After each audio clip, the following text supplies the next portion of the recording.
Guerra psicológica. Você não está louco. Então, como vencer as opressões emocionais?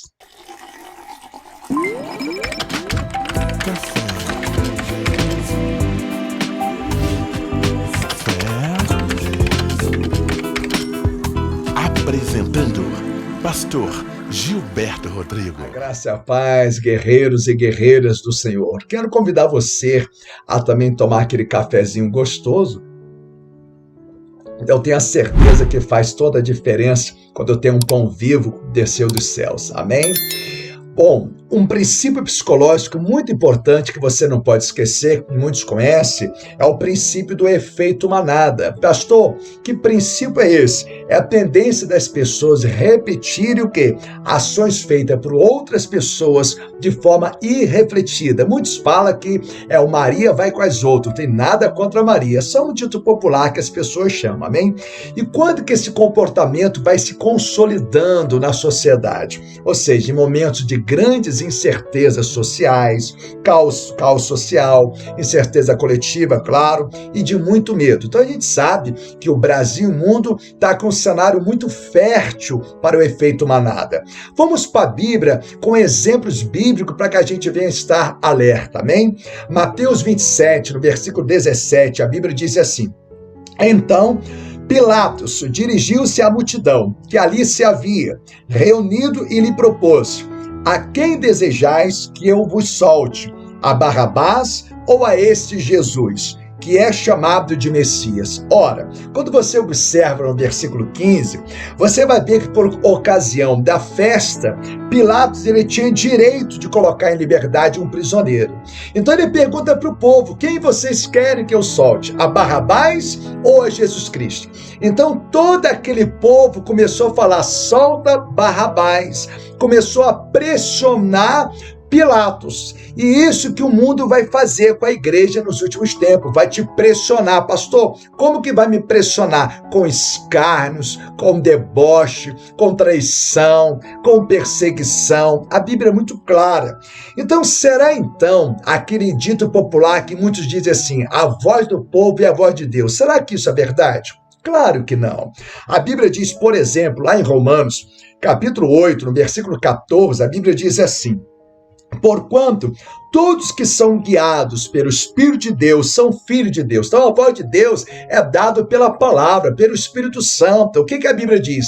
Quem tem ouvidos, ouça o que o Espírito Santo diz às igrejas. Nem sempre a voz da maioria é a voz de Deus. A gente tem que observar que aquela maioria que estava falando solta Barrabás estava totalmente contrário à voz do amor, à voz da verdade. Então, uma dica que eu te dou, amém?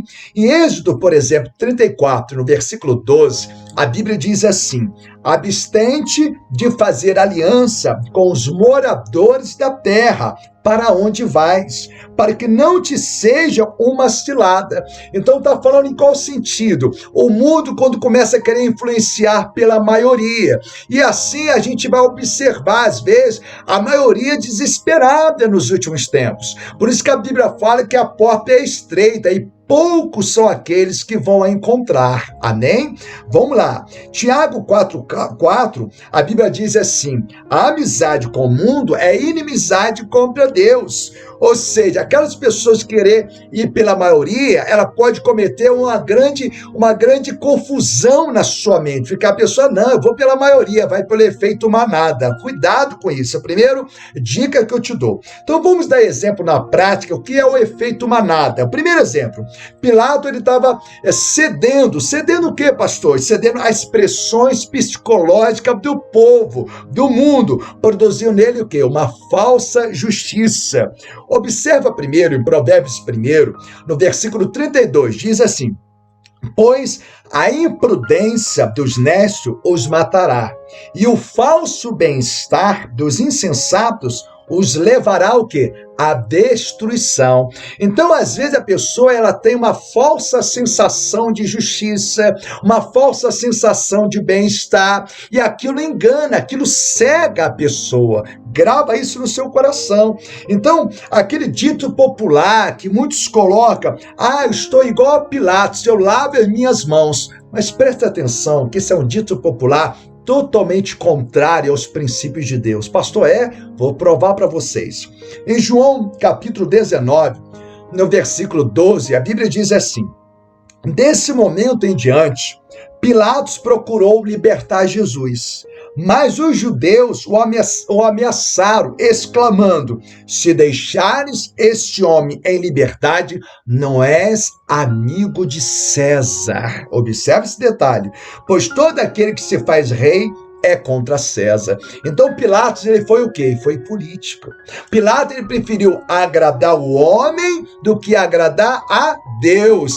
Então houve todo aquele povo pressionando psicologicamente a mente de Pilatos. Então ele preferiu ser mais amigo do homem do que amigo de Deus. Então o efeito manada juntou a maioria para poder estimular e inspirar ele a poder decretar a crucificação de Cristo.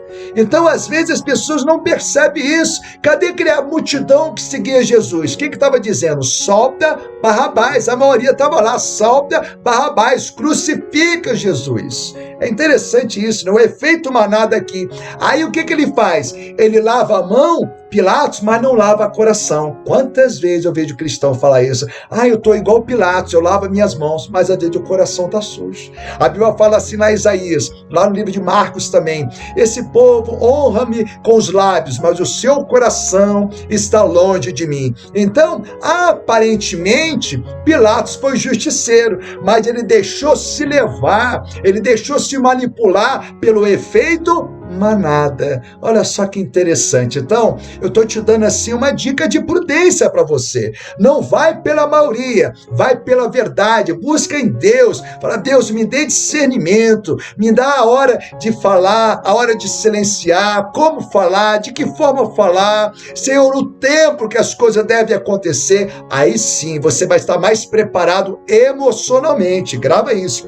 No livro, por exemplo, de Lucas, versículo 23, no versículo 23, capítulo 23, versículo 23, fala assim: mas a multidão reivindicava insistentemente aos brados que ele fosse crucificado, e o clamor do povo prevaleceu. Ou seja, a multidão começou então criar um paradigma na mente de Pilatos. E Pilatos estava sendo, então, encurralado a ter um pensamento que não era a vontade dele. E é isso que o mundo está fazendo. Está impondo a goela dentro a você ter pânico, a você ter paranoia, para que você fique perturbado emocionalmente. Por isso que você tem que pedir a Deus: Deus, coloque em mim um filtro de fogo, um filtro na minha mente, um filtro no meu coração, para que eu venha absorver aquilo que meu Pai é para me absorver, e aquilo que não é para me absorver, meu Pai, não deixa que venha entrar na minha mente nem no meu coração. Grava isso. Gálatas capítulo 1, no versículo 10, a Bíblia nos relata: porventura, procuro eu agora o louvor dos homens ou a aprovação de Deus? Grava isso. Ou estou tentando ser apenas agradável às pessoas? Se ainda estivesse buscando agradar a homens, não seria eu servo de Cristo. É interessante, né? O segundo exemplo, né, do efeito manada: Arão atende à loucura da extrema ansiedade do povo. Observe o detalhe. Qual foram os efeitos? Cegueira espiritual e destruição. Moisés estava lá no monte, clamando ao Senhor, 40 dias, 40 noites, buscando uma direção. Deus deu lá os testemunhos para Moisés, e Deus falou assim: Moisés, desce. Desce, que o povo está pecando contra mim. Desce, Moisés. Ele já estava lá com as tábuas ali, tudo escrito, Deus ali no 40º dia.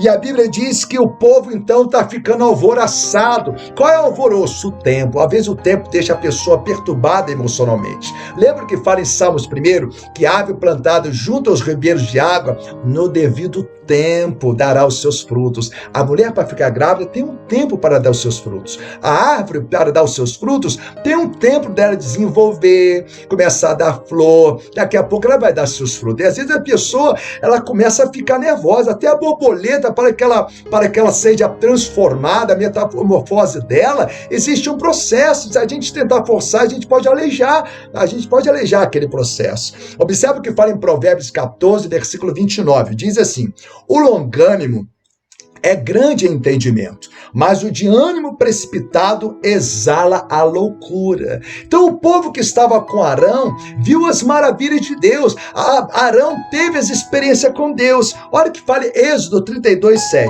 Então Yahvé avisou Moisés: vai, desce depressa, porque o teu povo que ajudaste a subir da terra do Egito perverteu-se. Olha só, Êxodo 32:1 agora. Quando o povo de Israel percebeu que Moisés tardava muito a voltar do alto do monte, juntou-se ao redor de Arão e exigiu-lhe: vamos, faze-nos deuses que vão à nossa frente, porque a esse Moisés, a este homem que nos fez subir da terra do Egito, não sabemos o que lhe aconteceu. O que é uma ansiedade extrema? Como é que ela destrói? Eles começaram a ficar cegos, começaram a pedir um bezerro de ouro, pediram um Deus. Observa Êxodo 32, versículo 5. Diante dessa manifestação do povo, observa, diante da manifestação de quem? De todo aquele arreal, ou seja, virou uma manada, juntou, sabe, uma multidão de um discurso único, contrário à vontade de Deus. Arão construiu um altar diante do bezerro de ouro e fez essa proclamação. Olha a proclamação que ele faz: amanhã será um dia de festa dedicado ao Senhor. Ele começou a ficar cego. Ele começou a ficar cego e começou a destruir o vínculo de aliança com Deus. Observe o que o efeito manada faz numa pessoa. Então, uma dica que eu te dou: aquietai-vos e saber que o Senhor é Deus. Pede a Deus: Deus, me ensina a contar os meus dias, me ensina, meu Deus, a saber esperar o tempo do Senhor. Como Davi, ele fazia aquela oração: esperei confiantemente no Senhor. Então, quando a pessoa fica, querendo fazer no tempo dela, as coisas no tempo dela, a pessoa começa a entrar num conflito emocional terrível. Quando eu começo a absorver tudo que o mundo fala, tudo que é propagado neste mundo, a pessoa sai engolindo tudo, não observa as Sagradas Escrituras, a pessoa tem tendência de se perder emocionalmente. Então pede a Deus, fala: Deus, me dê equilíbrio, coloca o equilíbrio na minha mente, coloca, Senhor, um filtro no meu coração, para que eu não seja manipulado, para que eu não seja roubado, minhas emoções não sejam roubadas. Eu peço a Deus que você, venha refletir, para que você venha deixar que Deus venha falar no seu coração, não que o mundo venha comandar as suas emoções. Eu peço que essa palavra você possa refletir e deixar que Jesus Cristo seja o equilíbrio da sua alma. Se essa palavra falou com você, eu peço que você venha compartilhar com seus irmãos e assim a gente possa nos formarmos uma grande nação levantada pelo Senhor. Um beijo no seu coração, em Cristo Jesus.